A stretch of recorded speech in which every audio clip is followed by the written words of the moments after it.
Chapter 14 of The Hand of Fu-Manchu. The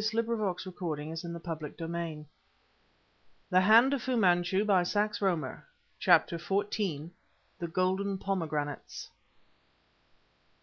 "What was it that he cried out?" demanded Nayland Smith abruptly. "I was in the sitting room, and it sounded to me like pomegranates." We were bending over Lewison, for now, the wig removed, Lewison it proved unmistakably to be, despite the puffy and pallid face. "He said, 'the golden pomegranates,'" I replied, and laughed harshly. "They were words of delirium, and cannot possibly have any bearing upon the manner of his death." "I disagree." He strode out into the sitting room. Weymouth was below, supervising the removal of the unhappy prisoner, and together Smith and I stood looking down at the brass box. Suddenly "I propose to attempt to open it," said my friend. His words came as a complete surprise. "For what reason, and why have you so suddenly changed your mind?" "For a reason which I hope will presently become evident," he said. "And as to my change of mind, unless I am greatly mistaken, the wily old Chinaman from whom I wrested this treasure was infinitely more clever than I gave him credit for being."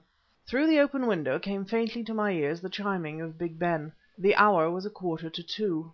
London's pulse was dimmed now, and around us that great city slept as soundly as it ever sleeps. Other sounds came vaguely through the fog, and beside Nayland Smith I sat and watched him at work upon the Tûlun Nûr box. Every knob of the intricate design he pushed, pulled, and twisted, but without result. The night wore on, and just before 3 o'clock Inspector Weymouth knocked upon the door. I admitted him, and side by side the two of us stood watching Smith patiently pursuing his task. All conversation had ceased when, just as the muted booming of London's clocks reached my ears again, and Weymouth pulled out his watch, there came a faint click, and I saw that Smith had raised the lid of the coffer. Weymouth and I sprang forward with one accord, and over Smith's shoulders peered into the interior.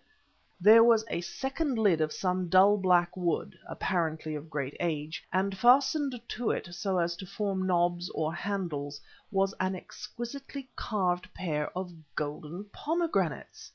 "They are to raise the wooden lid, Mr. Smith," cried Weymouth eagerly. "Look, there is a hollow in each to accommodate the fingers." "Aren't you going to open it?" I demanded excitedly. "Aren't you going to open it?" "Might I invite you to accompany me into the bedroom yonder for a moment?" he replied in a tone of studied reserve. "You also, Weymouth?" Smith leading, we entered the room where the dead man lay stretched upon the bed. "Note the appearance of his fingers," directed Nayland Smith. I examined the peculiarity to which Smith had drawn my attention. The dead man's fingers were swollen extraordinarily, the index finger of either hand especially being oddly discoloured, as though bruised from the nail upward.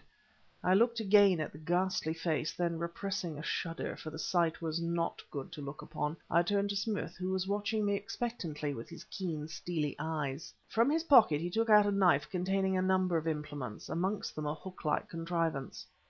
"Have you a button hook, Petrie?" he asked, "or anything of that nature?" "How will this do?" said the Inspector, and he produced a pair of handcuffs. "They were not wanted," he added significantly. "Better still," declared Smith. Reclosing his knife, he took the handcuffs from Weymouth, and, returning to the sitting room, opened them widely and inserted two steel points in the hollows of the golden pomegranates. He pulled. There was a faint sound of moving mechanism, and the wooden lid lifted, revealing the interior of the coffer. It contained 3 long bars of lead, and nothing else. Supporting the lid with the handcuffs "Just pull the light over here, Petrie," said Smith. I did as he directed. "Look into these 2 cavities where one is expected to thrust one's fingers." Weymouth and I craned forward so that our heads came into contact. "My God!" whispered the Inspector, "we know now what killed him."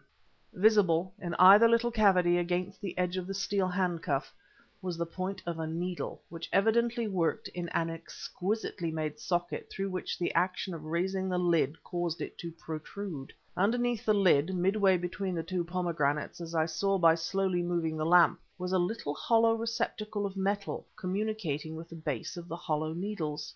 The action of lifting the lid not only protruded the points, but also operated the hypodermic syringe. "Note!" snapped Smith, but his voice was slightly hoarse. He removed the points of the bracelets.